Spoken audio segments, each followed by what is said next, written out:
Fala galera, beleza com vocês? Todd na área. Voltei com as revisões para o vestibular e o que eu escolhi agora foi a Universidade Estadual do Rio de Janeiro, primeiro exame de qualificação. Inscreva-se nesse canal, é muito importante para mim, e avise seus colegas que vão fazer o vestibular da Estadual do Rio de Janeiro, beleza? Pergunta pro Todd, é o seu canal que está começando agora.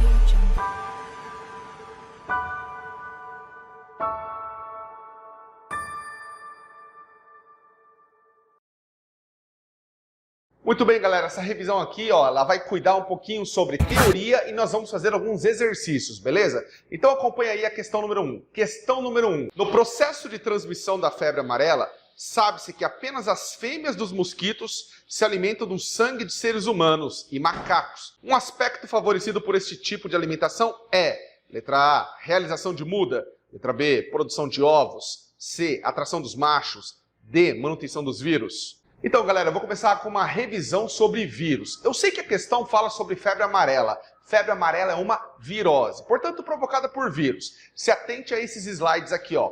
Vírus são seres acelulares, parasitas obrigatórios, com DNA ou RNA, sem metabolismo próprio e com reprodução por montagem. Tudo bem? Bom, vamos falar um pouquinho sobre o bacteriófago, um vírus crucial que foi inspiração, inclusive, para vários filmes, dentre eles o filme Matrix. Exatamente, bacteriófago. Ele tem aí uma espécie de cabeça conhecida por capsídeo proteico, uma cauda que termina em espécies de fibras, conhecida por fibras da cauda. Dentre a classificação dos vírus, nós podemos classificar segundo o seu material genético. Veja bem, se o vírus tiver DNA, classificamos ele como adenovírus. Se os vírus tiverem RNA, classificamos eles como ribovírus. Porém, entretanto, se tiver RNA e mais uma enzima especial capaz de retrotranscrever o RNA em DNA, chamamos essa categoria de retrovírus. Vejam bem, vestibulando, via de regra, os vírus apresentam ou DNA ou RNA. Mas é óbvio que existem as exceções, aqueles que apresentam DNA e RNA, encontrado, por exemplo, no citomegalovírus e no acantameba polifago mimivírus. Para os íntimos, mimivírus. Um exemplo de adenovírus, nós temos a varíola. Um exemplo de ribovírus, o da gripe. Um exemplo de retrovírus, o HIV, que provoca a AIDS. Uma outra classificação importante para vocês acerca do vírus é que ele pode ser envelopado ou não envelopado. Vírus envelopados são aqueles que apresentam um envoltório lipoproteico, que nada mais é do que a membrana plasmática que fora roubada da última célula hospedeira. Esse é o vírus envelopado. Se trata, por exemplo, do vírus que provoca a febre amarela.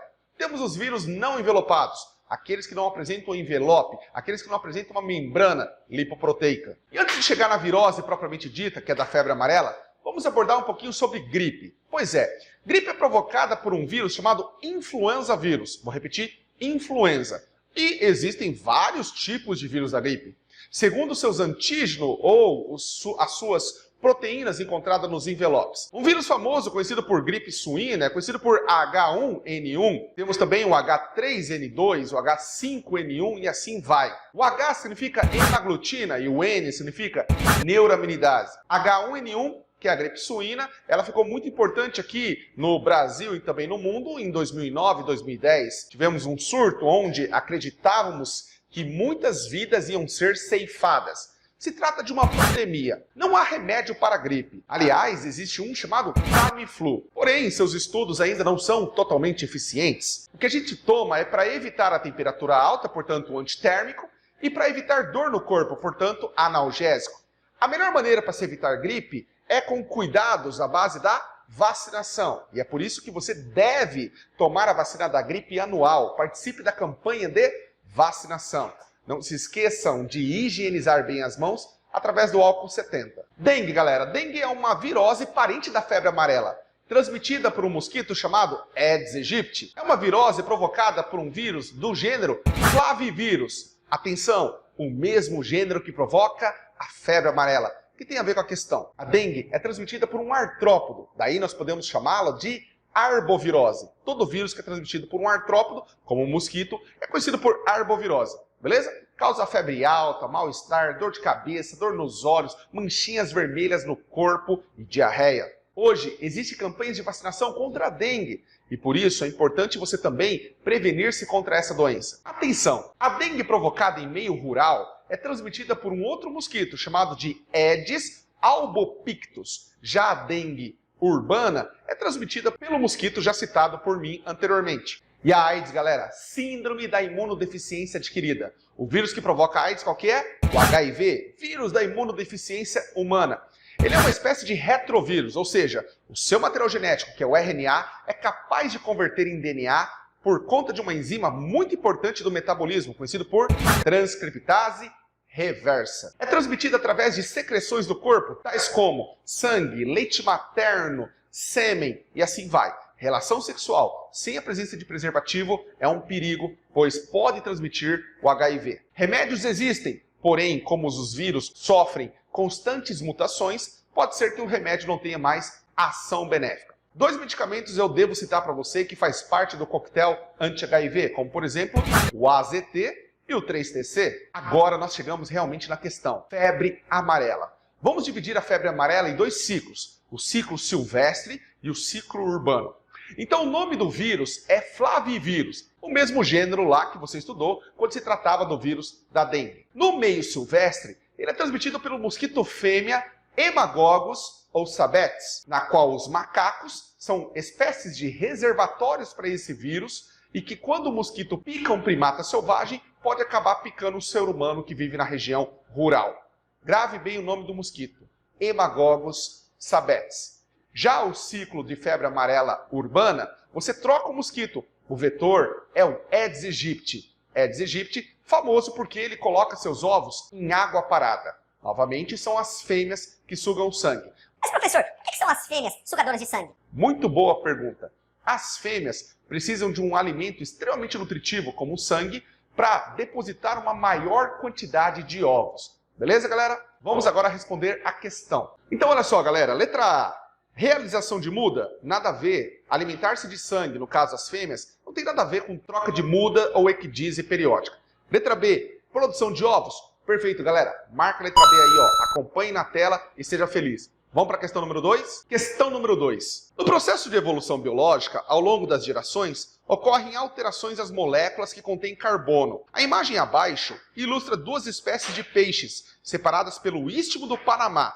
Ambas surgiram a partir de uma única população, existente no local antes da elevação geológica da América Central. O processo evolutivo que deu origem a essas 2 espécies é denominado... Pessoal, vamos falar um pouquinho sobre evolucionismo, beleza? Bem breve, porque a questão ela trata realmente sobre especiação.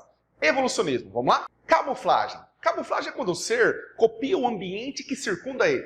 Perceba que o fundo aqui, ele tem a cor preta, certo ou não? A minha camisa que está escrita aqui, ó, fé, também tem a cor preta. Então, de certa forma, estamos fazendo o quê?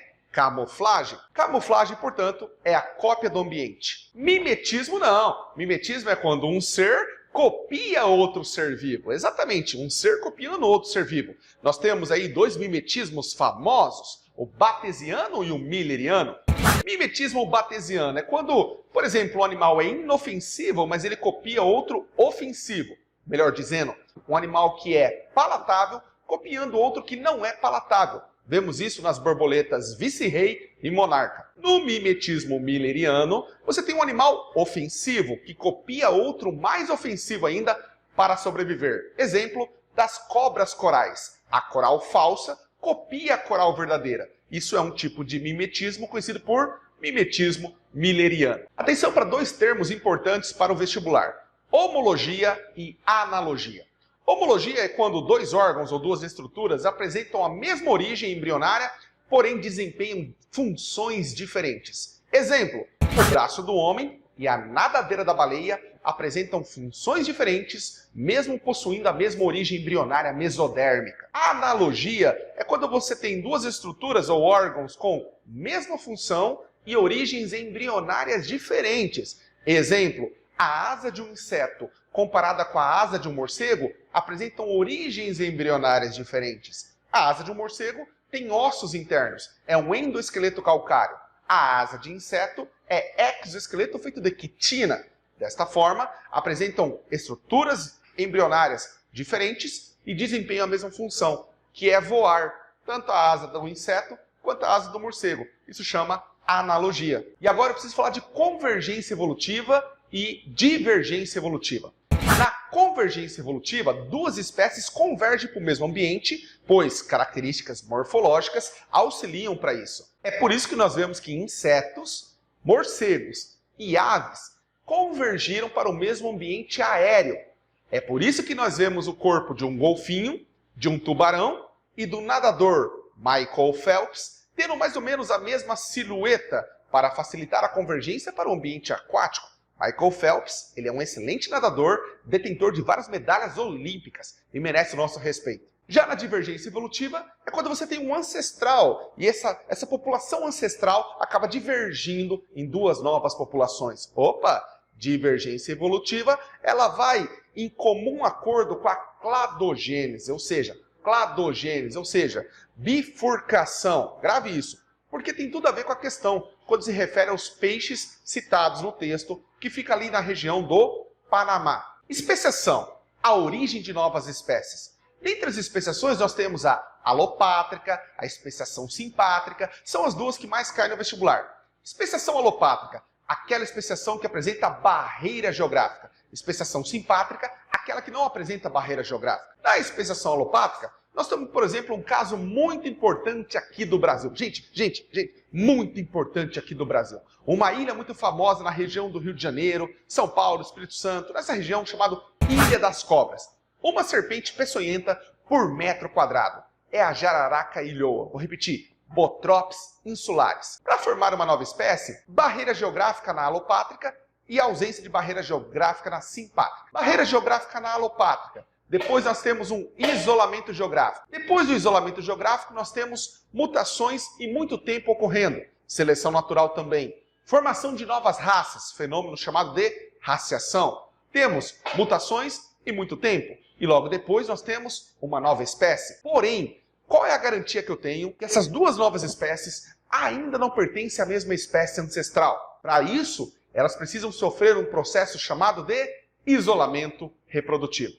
Esse isolamento ele pode ser pré-zigótico ou pós-zigótico.